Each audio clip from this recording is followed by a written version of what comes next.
Hello guys, welcome back to our channel. இன்றைக்கி நம்ம என்ன வீடியோ பார்க்க போகிறோன்னு பார்த்தீங்கன்னா கிறிஸ்பி ஸ்வீட் கார்ன். வாங்க வீடியோக்குள்ளே போகலாம்.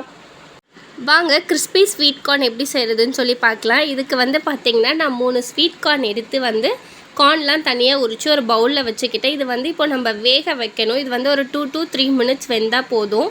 இதுக்கு வந்து ஃபஸ்ட்டு நம்ம தண்ணி ஆட் பண்ணி ஃபஸ்ட்டு இதை வேக வச்சு நம்ம எடுத்துக்கலாம். இது வந்து பார்த்திங்கன்னா ஒரு 80% மட்டும் பாயில் ஆனால் போதும். அப்போ தான் வந்து அது டேஸ்ட் நல்லாயிருக்கும். ஆக்சுவலி இது வந்து பார்த்திங்கன்னா பார்பிக்யூலெலாம் வந்து ஒரு ஸ்டார்டர்ஸாக தருவாங்க. செம்ம டேஸ்ட்டாக இருக்கும். ஸோ இந்த மாதிரி நல்லா கொச்சி வர டைமில் வந்து நம்ம ஆஃப் பண்ணிடலாம். ஆஃப் பண்ணிவிட்டு தனியாக அந்த தண்ணியெல்லாம் ஃபில்ட்ரு பண்ணி எடுத்துகிட்டு கார்னை மட்டும் நம்ம வந்து வச்சுக்கலாம். ஸோ நெக்ஸ்ட்டு வந்து பார்த்திங்கன்னா கார்ன்லேருந்து தண்ணியெல்லாம் கொஞ்சம் இதானோடனே இதுக்கு நம்ம மசாலா இப்போ போட்டு கோட்டிங் பண்ணிக்கலாம். கார்ன் ஃபஸ்ட்டு ஒரு பவுலில் போட்டு அடுத்து பார்த்திங்கன்னா தேவையான அளவு உப்பு ஆட் பண்ணிக்கலாம். அடுத்து வந்து பார்த்திங்கன்னா நான் பெப்பர் வந்து 1 டேபிள் ஸ்பூன் நான் எடுத்துக்கிட்டேன்.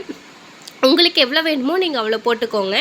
அடுத்து வந்து பார்த்திங்கன்னா அரிசி மாவு வந்து நான் வந்து ஒரு 2 டேபிள் ஸ்பூன் போட்டுக்கிட்டேன் அரிசி மாவு. அடுத்து வந்து பார்த்திங்கன்னா மைதா மாவு வந்து நான் அதுவுமே ஒரு 2 to 3 டேபிள் ஸ்பூன் போட்டுக்கிட்டு நல்லா அதை வந்து மிக்ஸ்சர் பண்ணிக்கணும். நம்ம நல்லா மிக்ஸ் பண்ணி அந்த கார்னுக்குள்ளே வந்து நம்ம எல்லா மசாலாஸ் போகிற அளவுக்கு நம்ம மிக்ஸ் பண்ணி வச்சுக்கணும். அப்போ தான் வந்து அது பொரிக்கும் போது நம்மளுக்கு நல்லா இருக்கும். இது வந்து ஒரு ஈஸியான ரெசிபி. கண்டிப்பாக எல்லோரும் ட்ரை பண்ணி பாருங்கள். ரொம்ப ஈஸி அண்ட் செம்ம டேஸ்ட்டாக இருக்கும். குழந்தைங்கள அவ்வளோ விரும்பி சாப்பிடுவாங்க இதை.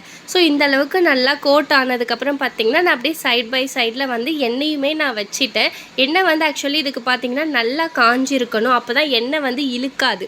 நம்ம வந்து கொஞ்சம் ஒரு பாதியிலே எண்ணெய் காஞ்சோன்னே போட்டோன்னா எண்ணெய் நிறையா இழுத்துரும். ஸோ நல்லா எண்ணெய் காஞ்சதுக்கப்புறமா இது கொஞ்சம் கொஞ்சமாக போட்டு பொரிச்சாதான் வந்து நல்லா கிறிஸ்பியாக வரும். ஸோ நான் கொஞ்சம் கொஞ்சமாக போட்டு பொரித்து எல்லாத்தையும் நான் பொரித்து எடுத்துக்கிட்டேன். நல்லா ஒரு ப்ரௌன் கலரில் வர வரைக்கும் பொரித்து எடுத்துக்கோங்க. அப்போ தான் நல்லாயிருக்கும்.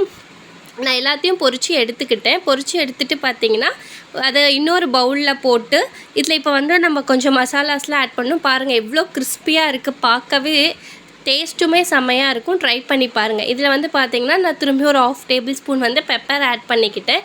அண்ட் வந்து சீரகத்தூள் வந்து ஒரு டேபிள் ஸ்பூன் ஆட் பண்ணிக்கிட்டேன். அண்டு வந்து மிளகாய் தூளும் கறி மசாலாவும் நான் கொஞ்சோண்டு இதில் ஆட் பண்ணிக்கிட்டேன். அப்போ தான் டேஸ்ட்டு நம்மளுக்கு இருக்கும். உங்கள்கிட்ட சாட் மசாலா இருந்தால் போட்டுக்கோங்க.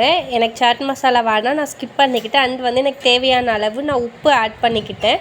ஆல்ரெடி நம்ம உப்பு ஆட் பண்ணியிருக்கோம். ஸோ உங்களுக்கு வந்து வேணும்னா டேஸ்ட் பார்த்துட்டு ஆட் பண்ணிக்கோங்க, இல்லைனா ஸ்கிப் பண்ணிக்கோங்க. அடுத்து வந்து லெமன் வந்து நான் அதில் ஸ்குவீஸ் பண்ணி விட்டுக்கிறேன். லெமன் போட்டால் இன்னுமே நம்மளுக்கு எக்ஸ்ட்ரா டேஸ்ட் கிடைக்கும். ஸோ அதுக்காக தான் 1/2 லெமன் வந்து நான் போட்டிருக்கேன்.